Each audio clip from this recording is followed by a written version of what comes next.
Hello guys, আমি শুভদীপ, একজন ব্ল্যাঙ্কেটের rider.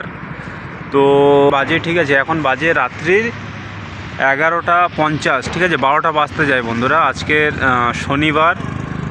আমার যে ডেলির যে টার্গেট থাকে, ঠিক আছে, ডেলি টার্গেটের বাকি আছে 46 টাকা বাকি ছিল, ঠিক আছে। 45 মিনিট বসানোর পরে তারপরে আমাকে একটা অর্ডার দিল, ঠিক আছে, আরডি সিটি সেক্টর 52-তে, ঠিক আছে। তো সেখানটাতে দিতে আমাকে দিল টোটাল 63 টাকা দিতে। আমার দিনের সব যে টার্গেট, ঠিক আছে, তার প্রথম তালাটা ভেঙেছে আর কি, প্রথম লকটা ভেঙে গিয়েছে গাইস। মোটামুটি আজকে ডিউটি হয়েছে 14 ঘন্টা হতে যায়, ঠিক আছে, 14 ঘন্টা হতে যায় বন্ধুরা। আর আজকে টোটাল আর্নিং হয়েছে 1260 টাকা।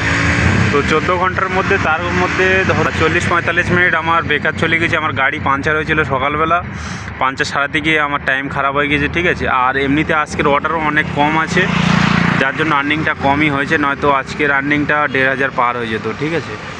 তো এই ছিল একটা ছোট্ট ভিডিও। দেখা হবে আবার নেক্সট ভিডিওতে। গুড নাইট সবাইকে, বাই বাই, টাটা।